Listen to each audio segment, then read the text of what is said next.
ஹalleluya. அப்ப இன்னைக்கு கிறிஸ்துவர்கள்னா சுவிசேஷத்தை சொல்லும் பொழுது பேதுரு பாருங்க, அவரு நிரப்பப்பட்டு பலனை பெற்று கொண்ட பிறகு அவர் எழும்பி பிரசங்கிக்கும் பொழுது என்ன சொல்றாரு? அவர் யோவேலின் தீர்க்க தரிசனத்தின் மூலமாய் அவர் மறுபடியும் அந்த தீர்க்க தரிசனத்தை இங்க சொல்ல ஆரம்பிக்கிறாரு. ஆனால் அவர் எழும்பி நீங்க செய்கிறது தவறு, நீங்க செய்கிறது இப்படி, ஏய் நீ அதை கும்பற, நீ இதை கும்பறன்னு சொல்லல. அவர் எழும்பி அவர் சொன்ன வார்த்தைகள் ஜனங்கள் கேட்ட பொழுது முதல் பிரசங்கத்தில் 3000 பேர் ரட்சிக்கப்பட்டார்கள். ஹalleluya.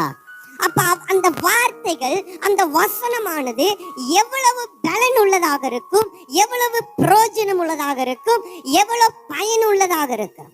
ஹalleluya. ஏன்னா பேதுரு வேற எதுவுமே செய்யலையா, ஆவியானவரின் பலத்தை பெற்றார், அப்படிதான் வசனம் சொல்லுது. பலத்தை பெற்றாங்க, வரங்களை பெற்றாங்க, அந்நிய பாஷை பேச தொடங்கினாங்க. அது நடுவில் அவர் எழும்பி நின்று அவர் பிரசங்கம் பண்ண துவங்கினார். ஹalleluya. அந்த பிரசங்கத்துல அந்த வார்த்தைகள் மூலமாக ஜனங்கள் தொடப்பட்டு ஜனங்கள் ஆசீர்வதிக்கப்பட்டார்கள். இன்னைக்கு நம்ம வாழ்க்கையில நம்ம பிரசங்கிக்கும் பொழுதோ அல்லது நம்ம சுவிசேஷத்தை சொல்லும் பொழுதோ அல்லது பிறனுக்கு இயேசுவை பத்தி சொல்லும் பொழுதோ முதலாவது நம்மளுக்குள்ள ஆவியானவரின் பலன் நிரப்பப்படும் பொழுது அந்த பலத்தோட நம்ம சொன்னோம்னா அவன் நிச்சயமா ரட்சிக்கப்படுவான். ஹalleluya.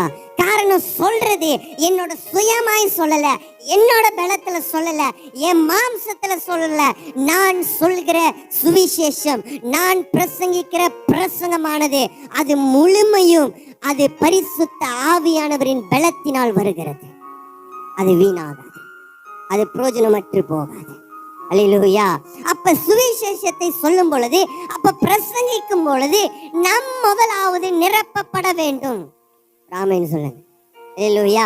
இன்னைக்கு நிரப்பப்படாமல், இன்னைக்கு வசனம் புரியாமல் நாம் போய் சொல்லும் பொழுது வரேன் பிரதர், வரேன் சிஸ்டர் போயிட்டே இருப்பான். ஏன்? பேசுறது நம்மளுடைய பலன் கலந்திருக்கிறது. அப்ப என்னைக்கு முற்றிலும் நம்மளோட பலன், அதாவது மாம்சம் என்னைக்கு சாகுதோ அன்னைக்கு கிறிஸ்து வெளிப்பட ஆரம்பிப்பார். ஹalleluya.